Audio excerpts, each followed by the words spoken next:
nouveau bilan lecture et c'est parti. On commence avec La maison au milieu de la mer céruléenne, édité chez De Saxus. J'ai décidé de sortir ce titre de ma PL parce que le second volume va sortir et il fallait que je le lise avant pour savoir si je voulais la suite. Au niveau de l'édition, j'avais penché pour la très belle édition Reliée. On retrouve la couverture sur le jaspage, une édition que je trouve très joliment travaillée et vraiment très belle. Comme souvent chez De Saxus, en vrai j'aime beaucoup ce qu'ils proposent au niveau de l'édition. Côté lecture, je ne m'attendais pas à autant aimer ce titre, c'est un énorme coup de cœur et vraiment en dehors des suites, c'est la nouveauté que j'ai préférée cette année pour le moment. Donc vraiment, ce titre a tapé très fort, je trouve. On est sur une histoire plutôt fantastique, avec un univers réaliste, mais où il y a des êtres magiques et certains enfants n'ont plus de parents et sont gardés dans ce qu'on appelle des orphelinats. Un homme plutôt d'une quarantaine, 40 ans environ, va visiter un de ces orphelinats et le plus atypique pour voir juste comment ça se passe et si les enfants sont bien traités, si tout se passe bien. Et vraiment, j'ai vu dans ce livre une ode à l'acceptation de soi et des autres absolument fabuleuse.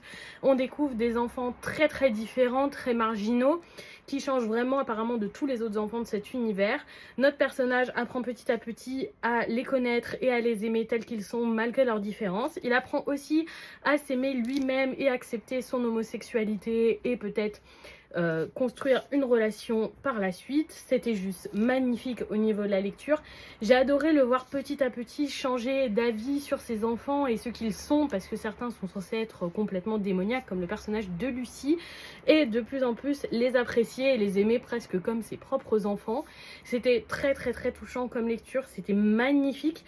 C'est pas la lecture la plus dynamique que j'ai lue, mais c'est vraiment un de mes livres préférés, je pense, parce que je l'ai trouvé tellement touchant et tellement vrai. J'ai adoré voir notre protagoniste évoluer et envoyer péter complètement toutes les règles dans lesquelles il vivait pour juste aimer ses enfants comme il le mérite. C'était trop beau et je vous recommande énormément cette lecture. Et bien évidemment, dès que ce sera possible, je vais acheter la suite. On passe chez Kana avec le volume unique Les Lueurs de l'Outre-Monde. Un petit volume unique comme ça, avec de très belles planches où nous allons suivre des Oni. Sincèrement, l'histoire était bien, mais c'était pas l'histoire la plus passionnante qui m'ait été donnée de lire.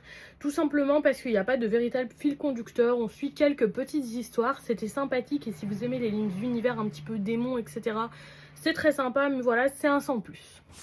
On passe chez Kana avec le 14e tome de Sexy Cosplay Doll et j'ai été très étonnée du contenu de ce tome. Si jamais vous ne voulez pas être spoilé, passez directement au prochain tome et au prochain segment parce que je vais parler du contenu de ce tome qui était très étonnant. Voilà, c'est tout bon. Je ne pensais pas que les personnages allaient s'avouer leurs sentiments dans ce tome et ça s'est passé de manière tellement inhabituelle et en même temps tellement raccord avec le personnage de Marine. J'ai trouvé ça absolument parfait et surtout parfait vis-à-vis du reste du titre. J'ai adoré la lecture, c'était adorable. Je suis contente qu'en plus ils aient pu mettre des mots sur leur ressenti de cette séance de photos qui a eu lieu quand Marine était cosplayée en Aniel. Et vraiment, c'était juste un super tome et un de mes préférés depuis le début, c'est sûr. On termine ce bilan lecture avec le premier volume de Sohara et les bâtisseurs fantastiques, édité chez Kana. Et c'est pareil, c'est un avis un petit peu mitigé, mais juste parce que je pense que ce titre n'est pas pour moi. On est sur un récit fantastique avec de très belles planches, comme vous pouvez le voir juste là. C'est très joli, vraiment détaillé, avec un style graphique quand même assez original qui ressemble pas beaucoup à d'autres titres, donc ça c'est un vrai bon point. Un univers de fantasy classique, où on retrouve absolument tous les monstres divers et variés de fantasy. On va suivre le quotidien d'une jeune femme qui va finir par les aider à bâtir leur maison.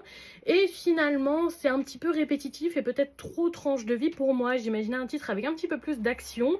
Et finalement, par contre, si vous aimez tout ce qui est tranche de vie, ce sera à 200% pour vous. Et donc voilà pour ce bilan lecture. Dites-moi si vous avez lu ces titres ou si certains vous tentent. Je serais curieuse de vous lire. Et surtout, je vous souhaite une bonne soirée tout le monde.